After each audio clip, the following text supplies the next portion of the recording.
हाँ तो बच्चों हम लोग अध्याय 5 की प्रश्नावली 5.2 को पिछले 5 दिन से कर रहे हैं। कल और परसों अपन ने सम्मिश्र संख्या का ध्रुवीय रूप सीखा। कल परसों और उसके पहले दिन इस पैटर्न के सवाल हम लोगों ने सीखा। 3 सवाल अपन ने इस टाइप के सवाल हम लोगों ने सीख चुका है। अर्थात कल परसों के जो वीडियो गए हैं या जो सवाल बनाए गए हैं, सिखाए गए हैं, उस आधार पर आप प्रश्न नंबर 5 और प्रश्न नंबर 7 को हल करेंगे। अब हटके ये 6वां और 8वां सवाल दिख रहा है, जिनमें से अपन एक सवाल को आज करने जा रहे हैं। सवाल नंबर 6 ये लिखा गया है। सवाल नंबर 6 इसका हम लोगों को ध्रुवीय रूपांतरण करना है और जैसा ये सवाल बनेगा ठीक वैसा ही ये भी सवाल बनेगा। जैसे हमको बोला है -3 का, बोला हम लोग को सवाल -3 का क्या करिए, ध्रुवीय रूपांतरण में परिवर्तन करिए। ये हम लोग को सम्मिश्र संख्या टाइप की नहीं दिख रही या जैसे सवाल हमने कल सीखा उस टाइप का नहीं दिख रहा है। तो सबसे पहले हम लोग यहाँ पर क्या करेंगे, -3 मतलब वास्तविक संख्या है, यहाँ पे आयोटा गायब है तो हम लोग 0 आयोटा मन से लिख देंगे। अभी देखिए इस टाइप के सवाल फिर बन गए। अर्थात जैसे कल हम लोग हल कर रहे थे ठीक वैसे इसको हल करेंगे। आज इसको पूरा हल करके दिखाएंगे। आप ठीक इस तरीके से सवाल नंबर 8 को भी घर में बनाएंगे। जैसे यहाँ पर लिखा हुआ है आयोटा, अर्थात काल्पनिक पद यहाँ पे दिया गया है, वास्तविक पद गायब है, तो आप लोग को इसको लिखना होगा 0 प्लस आयोटा। अर्थात a का मान 0 लेना और b का मान 1 लेना और बिल्कुल सेम जैसा हम लोग सीख रहे हैं, जैसा बना रहे हैं, ठीक उसी प्रकार से सवाल को हल करना।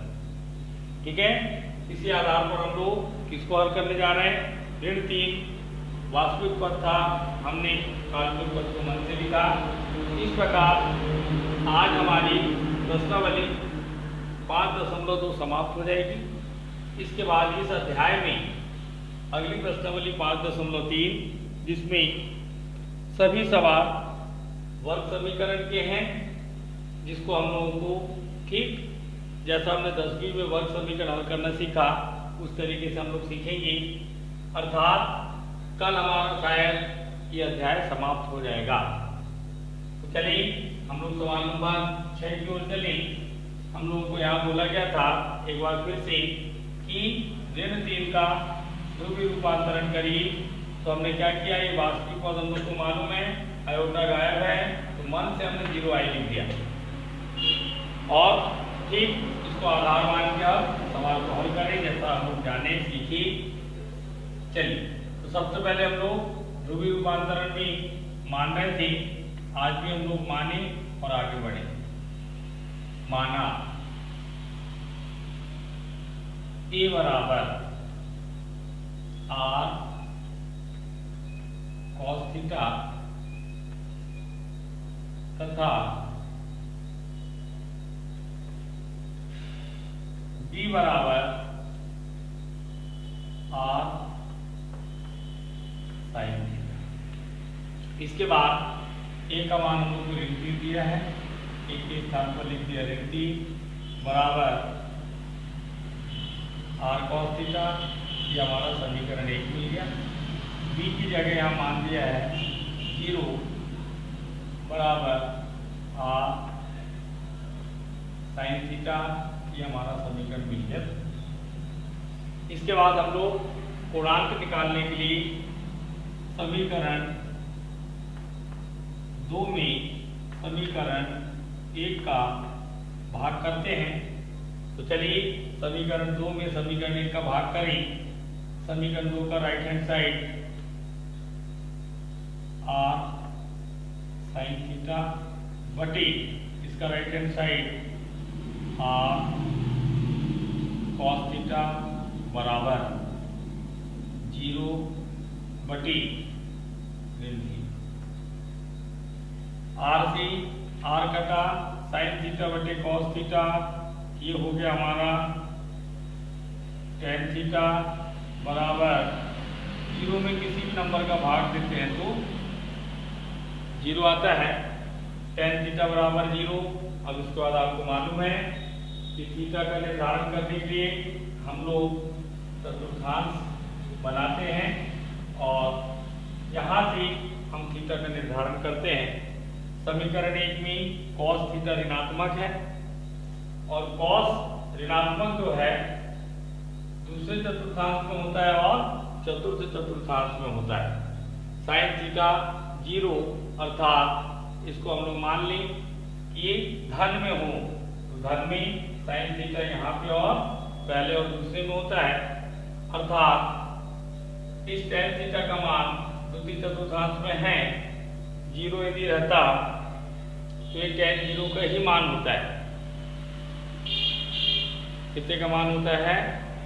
टेन 1/0, टेन 90 का मान होता है। 0 यदि है तो ये टेन 90 का मान है और टेन 90 का मान होने की वजह से हम लोग इसको 180 माइनस 90 करें तो 90 होगा, अर्थात ये बोल सकते हैं कि टेन थीटा द्वितीय चतुर्थांश से होता हुआ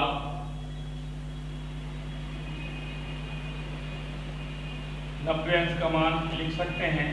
टेन 90 अंश, 90 अंश को रेडियन में पाई बटे 2 के नाम से जानते हैं। चूंकि आपको पहले बता दिया गया है कि अब हायर सेकेंडरी में कोण की माप हम अंश में बिल्कुल नहीं लिखेंगे, जबकि कोण का मान यहाँ पे कितना दिया है 90 अंश या 0 माने तो पाई, 0 आ रहा है 0 बटे 3, तो 0 की वजह से हम लोग ये बोल सकते हैं कि टेन 0 और 180 में से कितना घटा दें? 0 घटा दें या 0 जोड़ दें तो ये 180 अंश बोला जा सकता है। कितने अंश बोला जा सकता है? 180 अंश, और 180 अंश को हम लोग पाई लिखेंगे, टेन टेन छोड़ेंगे, हमारा टेन थीटा का मान फाइनल हो जाएगा पाई। इस प्रकार ये हमारा पूर्णांक निकल गया। अब मापांक निकालने के लिए आप लोगों को बताया गया था कि समीकरण 1 का वर्ग धन समीकरण 2 का वर्ग, अर्थात इसको क्या लिखते हैं हम लोग? समीकरण 1 और समीकरण 2 की दोनों पक्षों का वर्ग करके जोड़ने पर, समीकरण 1 और समीकरण 2 की दोनों पक्षों का वर्ग करके जोड़ने पर, तो लेफ्ट से लेफ्ट जोड़ते हैं और राइट से राइट। जैसे कि सवाल नंबर 1 का right hand side r cos theta है तो वर्ग करूंगा तो r वर्ग cos वर्ग थीटा धन, यहाँ r sin थीटा है तो इसको लिखूंगा r वर्ग sin वर्ग थीटा बराबर, इसका लेफ्ट हैंड साइड है ऋण 3, इसका वर्ग धन, इसका लेफ्ट हैंड साइड है 0, 0 का वर्ग। अगली स्टेप, यहां से मैंने r वर्ग थीटा कॉमन निकाला, यहाँ cos वर्ग थीटा धन sin वर्ग थीटा बचा बराबर ऋण 3 का वर्ग 9 धन 0 का वर्ग 0। अगली स्टेप, r वर्ग sin वर्ग थीटा धन cos वर्ग थीटा 1 बराबर 9 धन 0 9। अगली स्टेप, r वर्ग बराबर 9, r बराबर वर्गमूल 9, r का मान धन में भी लिख सकते हैं। देखिए हम लोग बोल सकते हैं कि हमारा मापांक का मान 3, पूर्णांक का मान पाई और अंतिम स्टेज अतः।